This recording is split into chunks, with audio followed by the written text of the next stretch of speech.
queen e4, and I missed mate in 1. Queen g4 is mate in 1. But he forgot about that, queen e5, and now I played illegal move. Welcome to the 10th round of the Blitz tournament in Belgrade. Now we are playing my friend. He started with e4, c5, and he went for Mangarini variation, g6, knight c3. All these anti-Sicilians are very popular nowadays. Bishop c4, d6, d3, so we have very standard setup from Mangarini variation. Later on he wanna attack me with h4. I went knight c6 and he immediately went f4. Kind of building Grand Prix attack with inclusion of a3 to save this bishop and postponing castles and knight development. It's tricky setup. According to engines, black is always comfortable, but according to practice always says that it's very tricky. I have to be careful here. Knight e6, he went bishop a2. Just to develop my knight on e7. I don't want to allow this bishop to be active. We already played this line in the last Blitz tournament, I think, and he crushed me. I remember that. So all these anti-Sicilian lines are very tricky for the faster time controls. I jump with my knight immediately there, proposing some simplification. He went castles. Now my plan is to go rook b8, b5, b4. Together with this knight, I want to do something to this bishop. On the other side, he want to go queen e1, queen h4, followed by f5, and, you know, to open up like standard Grand Prix formation. I went castles. Surprisingly, he took on d4, I took back with my pawn, of course. He went knight to e2. And now I remember this idea of d5. And when he closed with e5, I want to break with f6, which actually happened in the game. Remember, this is very annoying counterplay. But there is a good move, knight takes d4. And if I take here, takes back, exchange the rooks.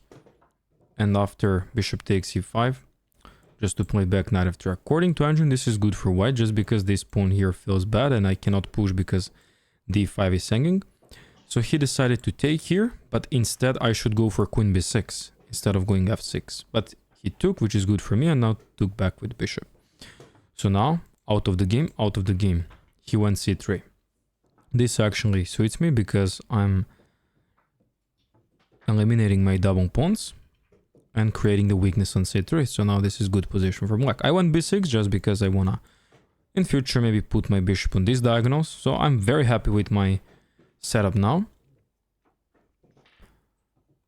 Now he needs to think about piece improvement. He went rook e1, which is a solid move, creating more pressure here. That's the only problem for black. This pawn on e6. I went knight f5. Knight f5 is very useful piece, controlling all these squares, so there is no now bishop e3, bishop f2, provoking g4 kind of stuff to open up the king. Also, there is some tricks with bishop takes c3 later, and if my queen is able to give a check to propose double attack. He went bishop d2, I went queen d6, and he went knight g3. And now here is the thing. I should go bishop takes c3, and after bishop takes c3 back, there is queen c5. That's the power of these dark squares and open king, so f4 pawn really matters for white in this formation. That's why you should always block the center and make this pawn here blocking white's pieces for further development. But instead, I completely forgot about the tactic. I went knight takes g3, he takes back. And at this point, I'm looking to put a pressure more on these pawns. I want to bring my rook very close in the game and start aiming for this, but I also don't like the pressure here. So if I go immediately bishop a6, there is queen e2 defending the pawn and targeting here. Also, my rook is not anymore good here, and I have some kind of issue on this diagonal. That's why I play king g7. According to engine, this is not good. I should think about my pieces, not playing with my king. But I just wanted to make sure I don't receive any sort of tactic on this diagonal later. He played queen e2. And now I can take the pawn on a3. There is no bishop takes d5 because queen c5 again counterplay on the king and bishop. Instead, I went rook e8, defending my pawn. So I'm slowly preparing bishop a6, developing my piece. There is no any sort of f5 breaks. I can always simply take with the g pawn. He went queen f2. So now he saw actually that maybe bishop takes e3 tactic could work. That's why he played queen f2. I went bishop a6 immediately because I saw that this pawn is hanging. And now at this point, white should think about slowly pushing on the other side because my bishop is blocked. He can't go back on g7. He went queen f3. So many times he played with queen. You see queen e2, queen f2, queen f3, like unnecessarily spending the time on that. I went rook ac8, putting the pressure on c3 pawn. If he plays rook c1, then I'll take the pawn on a3. If he plays the other rook here, that's kind of passive. So he went d4, that's very natural, but it's also opening the diagonal and the light squares. My plan was to somehow bring the bishop here on these light squares and on this diagonal to control these two diagonals. But it's not possible because queen is standing there. So I have to think how actually to get into the basement of white because this feels very unsafe for him. That's why I went queen c6. And I'm planning to go something like this or maybe something like this, depending what they do. He went rook to e3, defending from the side his pawn, which is actually a smart idea. I went bishop c4, offering the trade. And I see very simple for white to take this, and later I cannot do anything to this pawn. Instead, he went bishop b1 and went queen b5. That's the point of my plan. So my bishop is here now. I'm threatening queen b2 to trap the rook.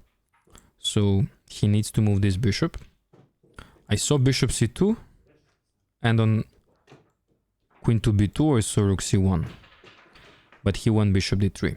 Of course I want to trade, now this rook is totally bad on d3, and it's time to infiltrate the queen, because we started to do that plan. Even if the plan is not good, according to engine there might be something better, it's much better to continue with your plan and, you know, to finish your thought. Do not mix up so many plans at the same time. Now he went queen e2 and I have to watch out for some discovery tactics. At this point I went b5 trying to play faster, and now he went f5. I'm still not figuring out what's happening, but e takes f5 and bishop h6 seems like a decent tactic for white, but apparently I'm getting so much material for that queen. I got rook and bishop and pawn for the queen, and also very good counterplay. Queen d2, and now black is already better, bishop g5. So why black is winning here according to engine? It's because I have easy plan of rook c1 and then a rook e1 followed by checkmate. White is in a big trouble. But keep in mind, both of us are in time scramble, so everything can happen. It's a very intense moment. He needs to find the defense. One of them is to go g4. I just take that pawn, and now he went king g3. So now the very simple plan to win the game is to start immediately with rook h1, followed by this. But since I'm low on time, I decide to go king to h5, which is an interesting move, defending the pawn and threatening bishop check.